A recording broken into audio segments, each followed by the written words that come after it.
Good morning, students. Hope you're all doing well. Now, in today's lecture, we'll try and complete this chapter, the last topic which is left, problems of piecing together the past. So, in this, we will focus on what challenges or problems the archaeologists face when they are trying to reconstruct history from whatever material evidence that is available to them.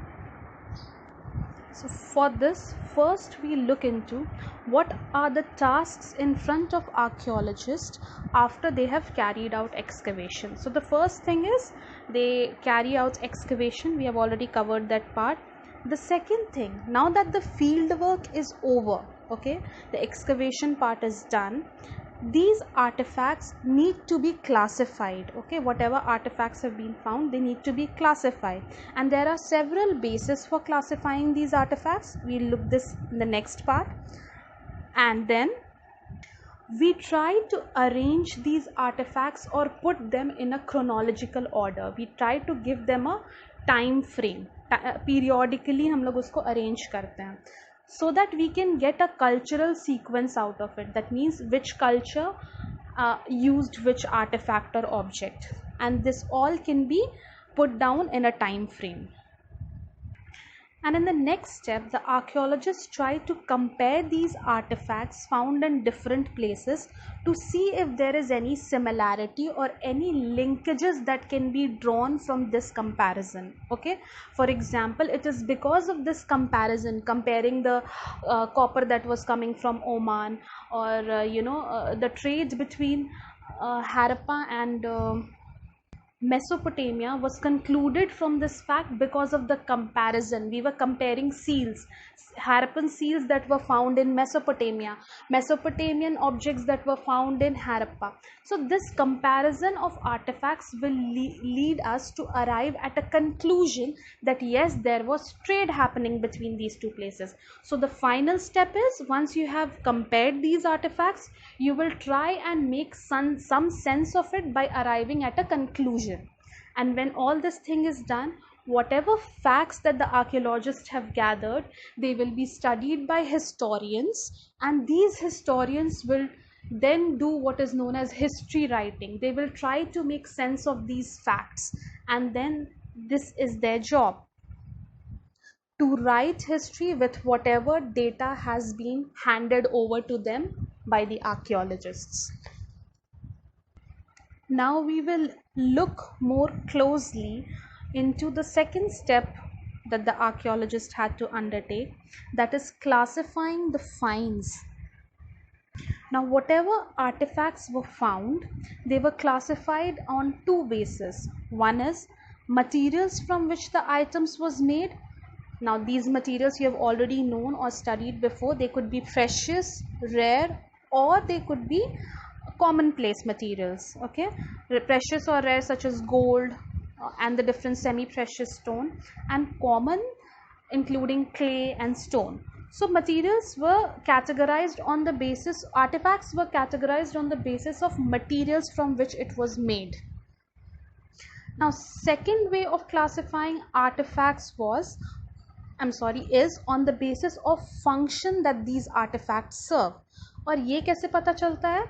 First thing, resemblance with present day. The most common example that you can think of, even during those times pots were used, even till today pots are used. So we know why pots are used. They are specially used to store grain or water. So with this context, with present day context, we are able to draw a parallel that even during that time pots may have been used to store grains or water. Second point, context in which that artifact was found. Okay? Whether it was found in a residential area or it was found in a grave, in whichever place that artifact was found, it automatically gives a different meaning to that particular artifact. Again, we'll take the example of pot. Suppose that pot is found within a house. We know it was used for storing grains of water. But if the same pot, while excavations, when it was found in a burial pit, that would indicate something else entirely. That would indicate a belief in the afterlife. So one same things can have different interpretation if you are studying it under different contexts.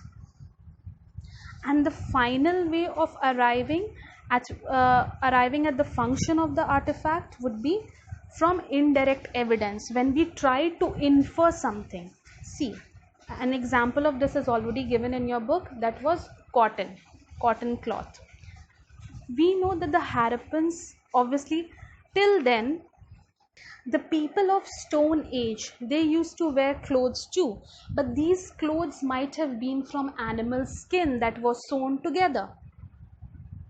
But the Harappan people, it is deduced that they were the first civilization, you can say, to wear cotton clothes. How can we say so? Firstly, cotton was grown during this period. That is already established. It is already established by the archaeological the fields that were excavated, the agricultural fields that were excavated. But it is only when we look at the figurines of these various artifacts that we have found, especially that of the priest king, where he's wearing a very elaborate dress, a very specialized kind of dress. So that kind of dress indicates the presence of cotton cloth being worn by the Harappan people. So that is how you infer. ठीक है, एक चीज ध्यान में रखो. During that time, only natural fibers might have been available for cloth. So what are the options? You have cotton available at that time. You even had wool, but we don't know if Harappan people knew how to weave that wool. Okay, silk was obviously not known to them. What else is left? Jute is not a very comfortable jute. It's not a jute growing area. So, and we don't know whether jute was grown in the Harappan place. So that leaves us with cotton, and cotton can easily be. And you already have found charkhas in the Harappan civilization. One of the artifacts indicate some kind of proto charkha. So all these artifacts combined together, we can infer that Harappan used to wear cotton clothes. So it is through these ways that archaeologists try and conclude what were the functions of the artifacts which they have found. Now, interpreting the usage of artifacts becomes problematic when that artifact might have a ritual significance or a religious significance. Why is this so relevant in Harappan context? Because the Harappans did not leave us any text behind, or the text that can be deciphered, which indicate what kind of religious belief these people have. We can only draw conjectures on the basis of whatever artifacts is there, or on the basis of material evidence. So the method that was followed by the early archaeologists was, whatever artifact they could not understand the function of, okay, or which they could not place in their normal time frame, that was given the tag that this artifact might have been of ritual importance. Now, few such artifacts have already been mentioned here. The first one is Mother Goddess, where a terracotta figurine with an elaborate headdress is termed as Mother Goddess. Now, why is that so? Why not any other person? See, in Harappan civilization, there was also an artifact, if you know, known as Dancing Girl, which is a very pretty to look at artifact when you think about it. Okay, the woman is, in a very standing in a striking pose, and yes, she has been crafted very well. So it's not that Harappans did not know how to make figurines, but when you look into this special figurines, you will notice that it has very wide hips and it has a lot of jewelry attached to it. Now, wide hips was usually associated with fertility. Okay, now this is symbolic. Some say that Harappan used to worship was a fertility cult too. Now, since this is an example of fertility cult. Archaeologists assume that she might have been mother goddess or mother earth, because usually earth is, compared to being fertile, because she is the one which gives sustenance to all. She's like a mother. So in that same way, this figurine was thought to be of mother goddess, or you can say mother earth too, and not any other normal person, because her proportion and her elaborate jewelry and her headgear suggests that she was not an ordinary human being. And another set of stone statues that were found, male stone statues, they were designated as the priest king. Okay, so they also had some ritual importance. These priest king also had ritual importance. And finally, certain structures were given ritual importance. One we already know, the Great Bath. It was used for ritualistic purpose. So what might have been intent? जैसे अभी भी कहते हैं ना, गंगा में नहाने से पाप धुल जाता है. The same way, a dip in the Great Bath might, for the ritualistic purpose, might have been used to, absolve that person of their sins or ritually cleanse them. Another significant another significant structures are fire altars that have been found both at Kalibangan and Lothan. So fire altars say that either Harappans were fire worshippers, or these fire altars could have been used to you know for sacrificial intent, to please gods. Okay, just in later Hindu traditions you have yagya being performed. In the same way, these fire altars might have been used for performing sacrifices in order to please gods. Okay, now the next part. Archaeologists also try to reconstruct the religious beliefs of the Harappans by studying the pictures engraved on the seals. Okay, now some of these seals indicate a ritual scene. Okay, this ritual scene might have been practiced, depict an actual scene or an act that was being done by the Harappan people. Now, some of these seals represent a plant motif in the middle. So this plant motif indicates that Harappans might have been nature worshippers. Nature worship is not something very uncommon in India. Okay, even today trees like banyans are worshipped. So in the same way, Harappans might also have been nature worshippers. And finally, there is a seal known as Pashupati seal, or also the Proto Shiva seal, where the person in the middle is sitting. That picture is already given in your NCRT, refer to that. So that the person is sitting in a yogic posture. Okay, and he is surrounded by animals on all four sides. So this seal is termed as Proto Shiva, or it is called Pashupati, and sometimes it's also called a shaman seal. Why it is called so, we'll just get into that. So these are the few seals by which the religious beliefs of Harappans are reconstructed. In order to reconstruct the Harappan religion, archaeologists try to draw a parallel between the Harappan tradition and the later traditions that followed. Okay, this is the same logic that the archaeologists use while trying to classify the finds on the basis of function, where we try to understand the relevance of an artifact on the basis of its present day use. We have already done that. This is the same logic that they use when they are trying to understand the religion of Harappan people, but it becomes a bit more tricky or problematic when you are dealing the same thing in religion. Now, why is that so?